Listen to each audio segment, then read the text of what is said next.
आज के इस वीडियो में हम कक्षा 7 के विज्ञान से अध्याय 12 बताएंगे। ठीक है, यह है अध्याय 12 और इस अध्याय 12 का नाम है अम्ल, क्षार और लवण। ठीक है, तो इनके सभी हम प्रश्न एवं उत्तर हल करेंगे। चलिए इसको हम बतलाते हैं। ठीक है, यहाँ पे देख लीजिए प्रश्न संख्या 1 है, रिक्त स्थानों की पूर्ति कीजिए। ठीक है, और रिक्त स्थानों की पूर्ति करना है तो यहाँ पे खाली स्थान दिया हुआ है, इनको हमको भरना है। तो चलिए एक का 1 नंबर है कि अम्ल नीले लिटमस पत्र को लाल कर देता है। ठीक है, और 2 में है अम्ल का स्वाद खट्टा और क्षार का स्वाद कड़वा होता है। और 3 में है उदासीनीकरण अभिक्रिया में लवण और जल बनते हैं।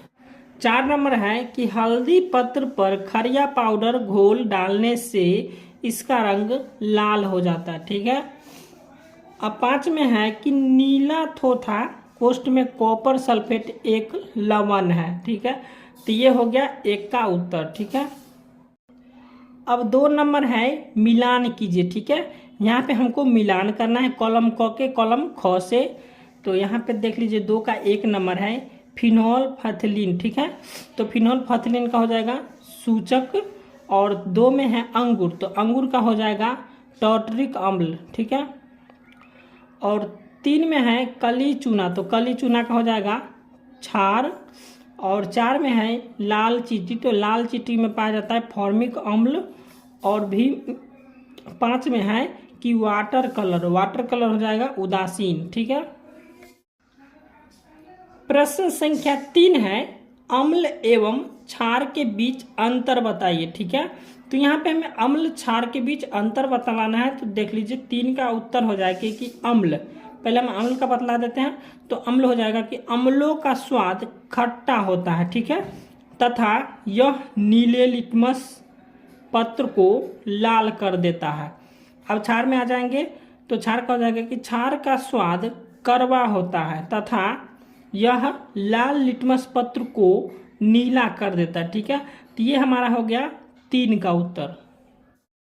अब प्रश्न संख्या 4 है कि एक प्रयोगशाला में शिक्षक ने अम्ल और क्षार के 1-1 लीटर विलयन घोल बनाकर रखे। ठीक है, और अम्ल के विलयन की 10 बूंद से क्षार की 10 बूंदों का उदासीनीकरण होता था। ठीक है, तो गलती से दोनों में से एक विलयन में पानी गिर गया।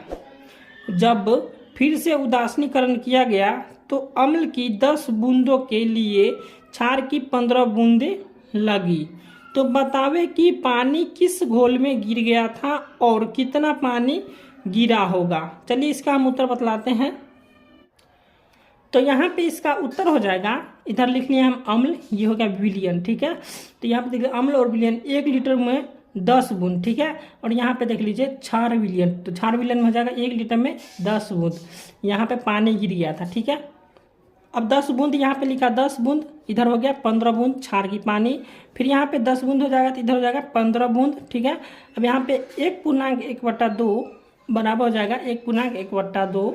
ठीक है, अब यहाँ पे 10 है तो इधर हो जाएगा 20 बूंद। यहाँ पे क्षार हो जाएगा 1 लीटर गुने 1/1/2, और इसको फिर करेंगे 2 एकम 2 3/2 हो जाएगा। तो इसको जब हम 2 से 3 में भाग देंगे तो यहाँ पे इसका आंसर आ जाएगा 1.5। ठीक है, अब यहाँ पे क्षार में आ जाएंगे तो यहाँ पे हो जाएगा 1.5 लीटर, तो यहाँ पे आ गया 1.5 लीटर। ठीक है, अब यहाँ पे क्षार में हो जाएगा 1 लीटर और यहाँ पे हो जाएगा 1.5 लीटर। ठीक है, अब यहाँ पे 1.5 लीटर में क्या करेंगे, हम 1 लीटर को घटा देंगे तो बराबर में आ जाएगा 0.5 लीटर, बराबर हो जाएगा 1/2 लीटर। ठीक है, तो पानी क्षार में गिरा, पानी आधा लीटर यानी 1/2 लीटर पानी गिरा। ठीक है, तो यही हमारा उत्तर हो गया। प्रश्न संख्या 5 है ऐसा क्यों होता है। 5 का 1 में है कि जब आप अति अम्लता से पीड़ित होते हैं तो प्रति अम्ल की गोली लेते हैं।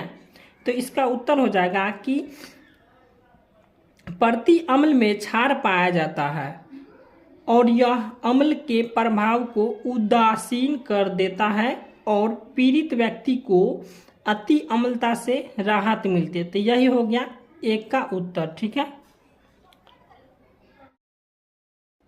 अब प्रश्न संख्या 2 है कि जब चींटी काटती है तो त्वचा पर कैलेमाइन का विलयन लगाया जाता है। तो इसका उत्तर हो जाएगा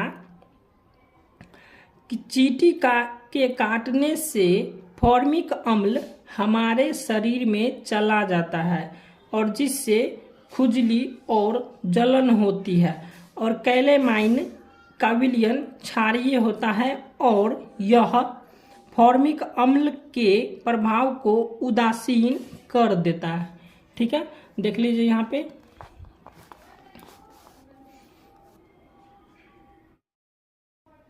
अब 3 में है कि कारखाने के अपशिष्ट, 3 नंबर प्रश्न है कि कारखाने के अपशिष्ट को नदियों में बहाने से पहले उसे उदासीन किया जाता है। तो इसका उत्तर हो जाएगा कि कारखानों के अपशिष्ट अम्लीय होते हैं और जब इन्हें नदी में बहाते हैं तो यह जलीय जीव को नुकसान पहुंचाते हैं और जलीय जीव मर सकते हैं। इसलिए अपशिष्ट को नदी में बहाने से पहले उसे उदासीन किया जाता है। ठीक है, तो ये हो गया 3 का उत्तर। अब 4 नंबर है कि ताजमहल की सुंदरता नष्ट होती जा रही है। तो इसका उत्तर हो जाएगा कि अम्लीय वर्षा का पानी रासायनिक क्रिया के फलस्वरूप पत्थर में क्षरण शुरू कर देता है और जिससे ताजमहल की सुंदरता नष्ट होती आ रही है।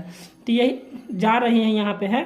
ठीक है, तो यही हमारा प्रश्न संख्या 4 का उत्तर है। अब प्रश्न संख्या 6 है कि उदासीनीकरण की प्रक्रिया को 2 उदाहरण देते हुए समझाइए। ठीक है, तो यहाँ पे 6 का उत्तर हो जाएगा कि अम्ल और क्षार को एक निश्चित मात्रा में आपस में मिलाने पर विलयन की प्रकृति न तो अम्लीय रहती है और न तो क्षारीय। इस प्रक्रिया को उदासीनीकरण कहते हैं। ठीक है, और यह एक रासायनिक परिवर्तन है क्योंकि इसमें एक नया पदार्थ बनता है। तो यहाँ पे हम उदाहरण ले लिए हैं 1 और 2। ठीक है, देख लीजिए यहाँ पे उदाहरण है 1 नंबर 2 नंबर। ठीक है, यहाँ पे हो जाएगा अम्ल प्लस क्षार, यहाँ पे गिब्स का चिन्ह है तो हो जाएगा लवण प्लस जल प्लस उष्ण उष्मा। ठीक है, उदाहरण में है, देख लीजिए यहाँ पे उदाहरण है 1 में है कि HCl प्लस NaOH, गिब्स हो जाएगा NaCl प्लस H2O प्लस उष्मा। ठीक है, आप लोग इसको लिख लीजिएगा। अब 2 में है H2SO4 प्लस CaOH2, गिब्स हो जाएगा CaSO4 प्लस 2H2O।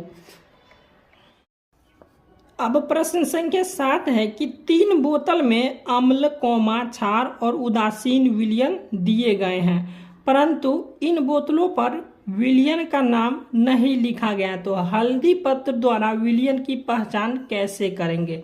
चलिए इसको हम बतलाते हैं। ये जो है सो यहाँ पे 3 बोतल है A, B, C। ठीक है, ये तीनों बोतल है, एक में अम्ल है, एक में उदासीन है, एक में पीला और लाल क्षार अम्ल है। ठीक है, तो यहाँ पे 1 में है कि हल्दी पत्र पर अम्ल डालने से कोई प्रभाव नहीं होगा। ठीक है, अब 2 में है कि हल्दी पत्र पर क्षार डालने पर वह पीला से लाल हो जाएगा, और 3 में है हल्दी पत्र पर उदासीन विलयन डालने से कोई प्रभाव नहीं होगा। इसका उत्तर हो जाएगा जिस विलयन के डालने से। ठीक है, यहाँ पे हल्दी यहाँ पे लिखा हुआ है, चलिए इसको मुंह डाल लेते हैं।